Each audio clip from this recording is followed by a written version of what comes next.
संत महात्माओं परम प्यार से बोलिए धन्यंकार जी। बैर की, नफरत की, न तकरार की, आज जरूरत है सभी को प्यार की। आओ संत महात्माओं, अक्सर ऐसे ऐसे कमेंट जिन्हें भक्त संत अपने आप को जो पुकारते हैं, ऐसे ऐसे कमेंट कर देते हैं इस प्रकार के, जो कि नहीं करने चाहिए।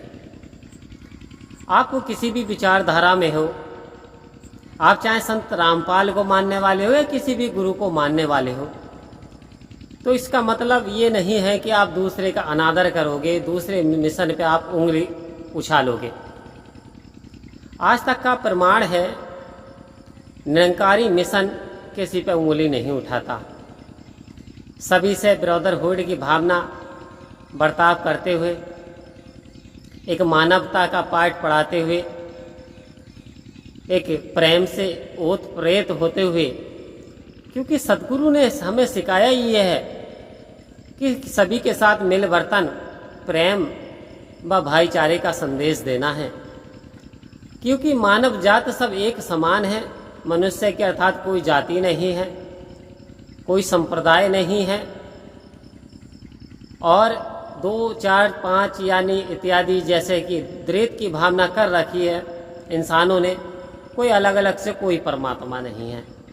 आओ संत महात्माओं, गॉड इज ओनली वन, परमात्मा केवल एक है और वो सच्चिदानंद है, वो अनंत है, वो साकार होते हुए भी निरंकार है। उसे हम समय सीमाओं में नहीं बांध सकते। आओ संत महात्माओं, तो ये छोटी जो सोच का परिचय देती है कि निरंकारी भक्ति के चोर हैं, ऐसा कमेंट करके एक महात्मा ने इस तरीके का कमेंट किया। संत रामपाल जी वालों ने कह रहे कि आप तो भक्ति चुराइए, कोई अल्लाह जपता, कोई कैसे कैसे कमेंट किए। तो फिर दास ने भी थोड़ा रिप्लाई किया कि चलिए आप सर्वश्रेष्ठ हैं, इसलिए तो आप यानी इतनी अच्छी जगह हैं जिसकी जगह एक ऐसे जो संत श्रेणी के इंसान को होना नहीं चाहिए था। आओ संत महात्माओं, तो इस प्रकार से इंसान अपनी ओर झांकते हुए, ना देखते हुए, अब द्वैत की भावना, संत महात्मा कह रहे हैं यदि हमारे द्वैत की भावना रही, दुई की भावना रही कि परमात्मा दो हैं, तो वास्तव में फिर वहां सुकून नहीं है, आनंद नहीं है, फिर चैन कहाँ है। जबकि किसी भी वेद शास्त्र को, गीता से लेकर के आप ऋग्वेद को पढ़ लो, एकम ब्रह्म द्वितीय नास्ति। ऋग्वेद में भी सुक्ति कही गई है कि एकम ब्रह्म द्वितीय नास्ति, एक ईश्वर है, लोग कोई दूसरा नहीं है, नास्ति नास्ति नास्ति।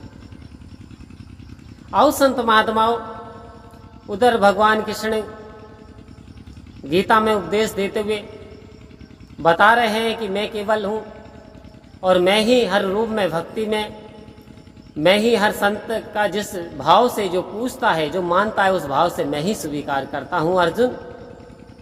और मैं सच्चिदानंद हूं, मैं तत्वदर्शी हूं। और भक्तों के लक्षण बता दिए, संत महात्माओं की पहचान बता दी कि जो समय का सद्गुरु होगा वो तत्वदर्शी होगा। मेरा निर्गुण की जानकारी उसके पास होगी तो वो समय का सद्गुरु होगा। आओ संत महात्माओं, कहने को तो गुरु इतने हैं कि यदि हरिद्वार के पास में ट्रेन खड़ी कर दी जाए तो पूरी रेलगाड़ी भर जाएगी गुरुओं से, गुरुओं की कमी नहीं है। लेकिन बात वही है कि एक व्यक्ति तो इंटर तक पढ़ा, एक व्यक्ति बीए तक पढ़ा और एक व्यक्ति ने हाई स्कूल किया, और एक व्यक्ति ने ऐसी आध्यात्मिक शिक्षा हासिल कर ली, यानी परमात्मा में लीन हो गया और परमात्मा की जानकारी हासिल करने लगा। तो वास्तव में कह रहे कि सतगुरु कौन है? सतगुरु, सत्य का जो उजाला, जो प्रकाश दिखा दे हमें, और जो अंधेरे से, अंधकार से हमें बचा ले, जो आत्मा का पतन होने से बचा ले, परमात्मा के साथ नाता जोड़ दे, इसका आत्म साक्षात्कार करा दे, वही सतगुरु है। जो मुरझाई हुई बगिया के फूल खिला दे, अरे वही तो सतगुरु है। जो चेहरों पे नूर बसा दे वही सतगुरु है। जो रमे राम की दात दे करके इंसानी आत्माओं को निहाल कर दे वही तो सतगुरु है।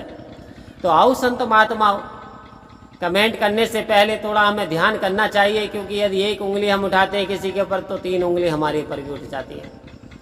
तो ऐसी विचारधारा त्याग देनी चाहिए। परमात्मा एक है, सभी भक्ति कर रहे हैं।